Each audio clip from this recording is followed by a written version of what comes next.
జాంబవంతుడు అలా అన్నాడో లేదో, ఆంజనేయుడు మరుక్షణమే గాలిలో ఉన్నాడు. ఆయన కైలాస శిఖరాన్ని క్షణకాలంలో చేరుకున్నాడు. ఆ శిఖరం మీద నుండి చూశాడు. దాని పక్కనే ధగద్ధగాయమానంగా వెలిగిపోతూ ఔషధాలతో నిండి ఉన్న ఓషధీ శిఖరం కనపడింది. తననే చూస్తున్నట్లుగా, తమ కోసమే ఆంజనేయుడు వచ్చినట్లుగా గ్రహించాయి ఆ ఔషధాలు. వెంటనే అవి తమ కాంతిని ఉపసంహరించుకొని కనపడకుండా మాయమైపోయాయి. ఆంజనేయుడు ఓషధీ శిఖరం యొక్క ఈ ధిక్కారాన్ని సహించలేకపోయాడు. గిరిశిఖరాలు భళ్ళున బ్రద్దలయ్యేటట్లుగా భీషణ నినాదం చేశాడు. కనపడరా మీరు?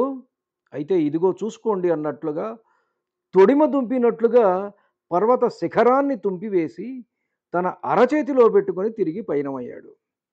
తిరిగి వచ్చి వానర సైన్య మధ్య భాగంలో ఎత్తైన ఆ శిఖరాన్ని ఉంచాడు. ఆ దివ్యమైన ఔషధల మీద నుండి వచ్చే సుగంధ పరిమళాలు అందరినీ మేల్కొల్పాయి. అంతకు ముందు రోజులలో ప్రాణాలు కోల్పోయి యుద్ధరంగంలో కళేబరాలుగా పడి ఉన్న వానరాలు కూడా తిరిగి ప్రాణం పోసుకున్నాయి. అందరూ స్వస్థులయ్యారు. యుద్ధానికి మళ్ళా సిద్ధమైనారు. రావణుడు చేసిన ఒక మూర్ఖపు పని అతనికి నష్టం తెచ్చింది. లెక్క తెలియడం కోసమని చనిపోయిన వాడు చనిపోయినట్లుగా తన వారందరినీ సముద్రం పాలు చేశాడు. లేకపోతే వారు కూడా ఈ ఓషధీ గంధంతో మరల బ్రతికెడి వారే. అందరూ వానరులు నిద్ర నుండి లేచినట్టుగా లేచారు. అప్పుడు సుగ్రీవుడు హనుమంతుడితో సంప్రదింపులు చేసి తన సైన్యాన్నంతటికీ లంకను తగలబెట్టమని ఆజ్ఞ ఇచ్చాడు.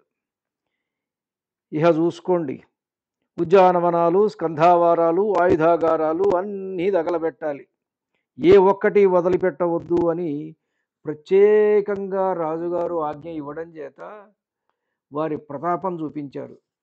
అది ఇది అని లేకుండా అన్నీ తగలబెట్టి వినోదం చూశారు. ఆ ప్రజ్వరిల్లిన అగ్నిజ్వాలల కాంతిలో ఎర్రగా ఉన్న లంకా నగరాన్ని ఎరుపు ప్రతిఫలించి రక్తవర్ణంలోకి మారి కనపడుతున్న లవణ సముద్రాన్ని అందరూ ఆనందంగా చూడసాగారు. భవనాలు ఫెటిల్మని పేలుతున్న చప్పుడు, సౌధాలు దభేల్మని కూలుతున్న చప్పుడు, ఇళ్లలో నుండి పిల్లలను చంక వేసుకుని ఏడుస్తున్న ఆడవారి దీనాలాపాలు, హాహాకారాలు అగ్నిదేవుడికి స్వాహాకారాలుగా వినిపించాయి. ఆయన ఇంకా ఇంకా ప్రజ్వరిల్లుతూ తన 7 నాలుకలను చాచి పట్టణాన్ని కబళిస్తున్న వైనం గమనించిన వానరుల ఆనందోత్సాహాలు, కేరింతలు మిన్నుముట్టాయి. ప్రాణభయంతో పరుగెత్తే రాక్షసులను పిలిచి మరీ వారు కవిస్తున్నారు. ఆ రాత్రి లంకానగర దీప్తి పరిసమాప్తి. అది రక్కసి మూకలకు కాళరాత్రి. వీటికి తోడు రాముడు ధనస్సు చేతబూని చేసిన టంకార ధ్వనికి పుట్టిన ప్రకంపనలు ఆకాశమంతా నిండి లంకానగర సౌధాల గోపురాలు బీటలు వారి నేల కొరిగాయి. ఆయన పుంఖానుపుంఖాలుగా విడుస్తున్న బాణాలు అన్ని సౌధాలలో నిండిపోయాయి. లంకానగరవాసుల గుండెలలో గుబులు పుట్టింది. తమ భవిష్యత్తు మీద తొలిసారి వారికి దిగులు పుట్టింది. రావణుడు ఈ అల్లకల్లోలం చూసి ప్రళయకాల రుద్రుడైపోయాడు. కుంభకర్ణుడి కొడుకులైనటువంటి కుంభ నికుంభులను రావించి యుద్ధానికి పంపించాడు. కుంభ నికుంభులు కుంభకర్ణుడి పుత్రులు. వారు రావణుడి ఆజ్ఞ మేరకు యూపాక్ష, శోణితాక్ష, ప్రజంఘులను వెంటబెట్టుకొని యుద్ధరంగానికి మహోత్సాహంగా బయలుదేరారు. సంకుల సమరం జరిగింది. శోణితాక్షుడు, యూపాక్షుడు, ప్రజంఘుడు మువ్వురిని అంగద మైంద ద్వివిధులు ఎదుర్కొన్నారు. అంగదుడి చేతిలో ప్రజంఘుడు కళ్ళు మూశాడు. ద్వివిధుడి దెబ్బకు గింగరాలు తిరిగి పడిపోయి కళ్ళు తేలవేశాడు యూపాక్షుడు. మైందుడి చేతిలో శోణితాక్షుడు అశువులు బాశాడు. అది చూసి కుంభుడు మహావేగంగా ఈ మువ్వురి మీదకు దూసుకుంటూ వచ్చాడు. వాడి ధాటికి ఈ ముగ్గురు నిలవలేకపోయారు. అప్పుడు రామచంద్రుడు జాంబవంతుడు, సుషేణుడు మొదలగు వారిని వీరికి సహాయంగా పంపాడు. కానీ వాళ్ళు కూడా ఆగలేకపోయారు. ఇహ స్వయంగా సుగ్రీవుడు కుంభుడి మీదకు యుద్ధానికి వచ్చాడు. వారి యుద్ధం 2 మదపుటేనుగులు పోరాడుతున్నట్లుగా ఉన్నది. వారి పాదఘట్టనలకు భూకంపాలు పుడుతున్నాయి. సముద్రం కల్లోల తరంగాలతో ఎగసి ఎగసి పడుతున్నది. చివరకు కుంభుడిని చాపలా జుట్టి ఎత్తి సముద్రంలో పడేశాడు సుగ్రీవుడు. ఆ బరువుకు హిమాలయ శృంగాల్లా సముద్ర తరంగాలు ఉవ్వెత్తున లేచాయి. అయినా ఫలితం లేకపోయింది. వాడు అంతే వేగంతో తిరిగి వచ్చాడు. రావడమే సుగ్రీవుడి గుండెల మీద ఎగిరెగిరి దన్నాడు. సుగ్రీవుడు తన పిడికిలి బిగించి వజ్రతుల్యం చేశాడు. ఆ పిడికిలితో వాడిని ఒక్క పోటు వక్షస్థలం మీద పొడిచాడు. ఆ వక్షస్థలం పగిలి నెత్తురు చిమ్మి కక్కుకుంటూ వాడు మరణించాడు. సోదరుడి చావు చూసిన నికుంభుడు సుగ్రీవుడి మీదకు వచ్చి కలియబడ్డాడు. వాడి బలాన్ని తట్టుకోలేక నానా ఆగచాట్లు పడుతున్న సుగ్రీవుడిని పక్కకు తీసుకొచ్చి ఆంజనేయుడు వాడితో కలబడ్డాడు.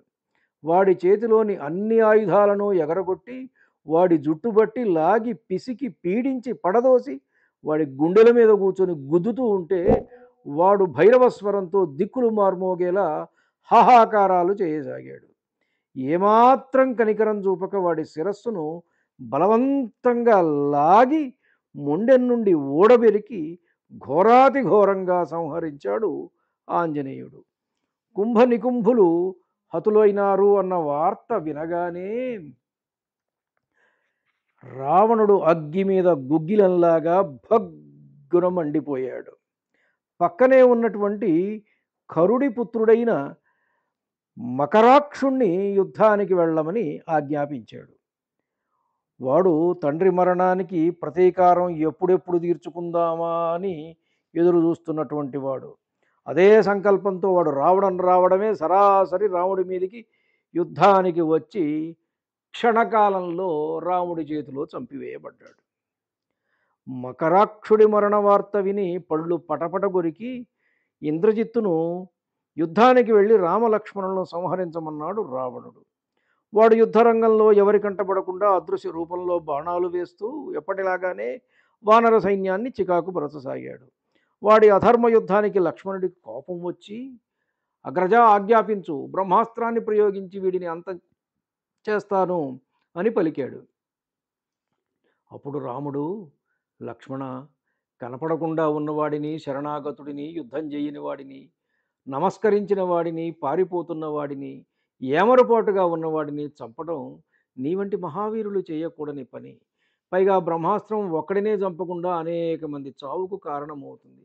ఒక్కడి కోసం అందరిని చంపడం ధర్మమా? అయినా వీడిని వెంటాడి వేటాడే దివ్యాస్త్రాన్ని నేనే ప్రయోగిస్తాను అని పలికాడు. వీరిద్దరి ఆలోచనలు గ్రహించిన ఇంద్రజిత్తు లంకలోకి వెళ్ళి వెంటనే తిరిగి వచ్చాడు. వాడు మాయాసీతను కల్పించి తన రథంపై కూర్చోబెట్టుకుని అందరూ చూస్తూ ఉండగా కత్తితో వీపు మీద జీరాడు. కుడి డొక్కలో నుండి ఎడమ భుజంలోకి కత్తి పెట్టి చీరివేశాడు.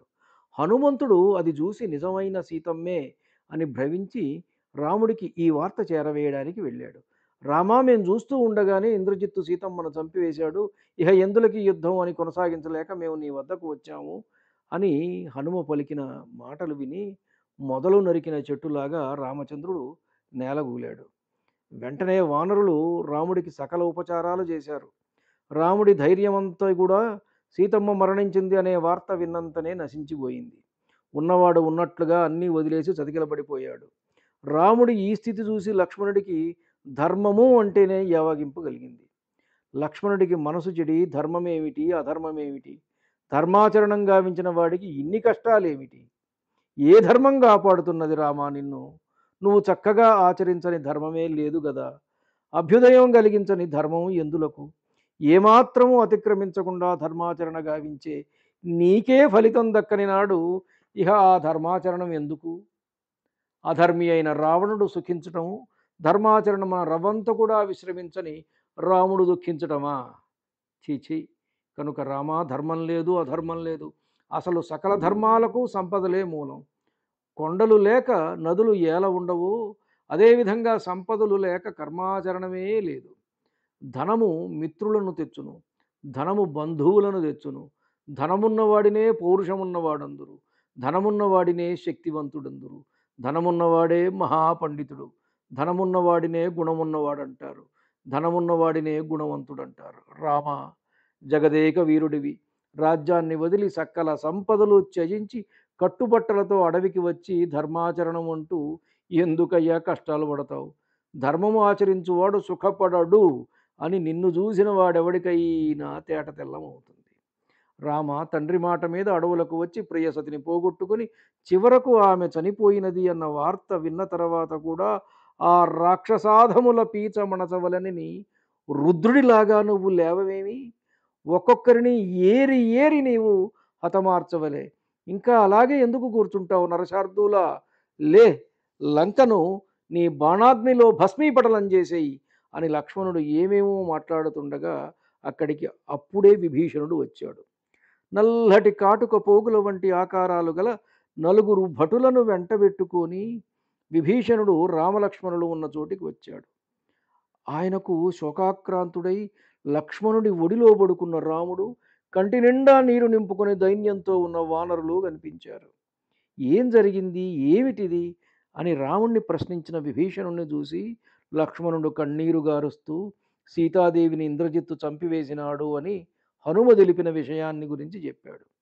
ఆ మాటల మధ్యలోనే ఆపివేసి, ఓ రామ, సముద్రము ఎండిపోయినది అని హనుమ చెప్పినచో నమ్ముదువా? ఇదియును అంతే. సీతాదేవి విషయంలో రావణుని ప్రవర్తన ఎటులుండినో నాకు పూర్తిగా తెలియను. అతడు ఆమెకు ఎట్టి హాని తలపట్టడు. ఇంద్రజిత్తు మాయావి, మిమ్మల్ని అందరినీ మోహింపజేశాడు. వాడు చంపినది మాయాసీతను. మిమ్మల్ని పక్కదోవ పట్టించి వాడు నికుంభిల ఆలయంలో హోమం చేసి సకల శక్తులు కూడగొట్టుకోనడానికి పన్నిన పన్నాగం ఇది. అతడి హోమం పూర్తి అయిపోయిందా? వాడిని ఎదిరించే శక్తి ముల్లోకాలలో ఎవడి వద్ద ఉండదు. రామా, దైన్యం వీడు. నేను లక్ష్మణుడు కలిసి వెళ్ళి ఇంద్రజిత్తు యొక్క హోమాన్ని భగ్నం చేసి వేస్తాం. అప్పుడు గాని అతడు హతుడుగాడు. ఇక ఆలస్యం వలదు రామా, ఇది అతి శీఘ్రమే చేయవలసిన కార్యము. శోకముతో నిండిన హృదయంతో ఉన్న రామునకు మొదట అర్థం కాలేదు. అందువలన మళ్ళా విభీషణుడు చెప్పవలసి వచ్చింది. రామ, ఇంద్రజిత్తు గొప్ప శస్త్రాస్త్రవేత్త. బ్రహ్మను మెప్పించి బ్రహ్మశిరస్సు అను అస్త్రాన్ని కూడా సంపాదించాడు. అతడు హోమము నికుంభిలలో పూర్తి చేసి లేచనా మనమందరము మరణించినట్లే. కావున పెద్ద సైన్యంతో లక్ష్మణుణ్ణి నా వెంట పంపించు. పైగా అతనితో బ్రహ్మదేవుడు ఒకసారి ఇట్లా అన్నాడు: ఓ ఇంద్రజిత్తు, నీవు నికుంభిల చేరకముందు, చేరిన తరువాత, అగ్నిలో హోమము చెయ్యుటకు ముందు ఏ శత్రువు నిన్ను ఆయుధముతో ఎదిరించునో అతడే నీకు మారకుడు. కావున మహాబాహో, లక్ష్మణుణ్ణి నాతో పంపించుము. అదిగో నికుంభిల అంటూ విభీషణుడు లక్ష్మణుడికి ఇంద్రజిత్తు హోమం చేసేటువంటి నికుంభిలను చూపించాడు. ధన్యుడిని. నమస్కారం. మీ ఊటుకూరు జానకి రామారావు.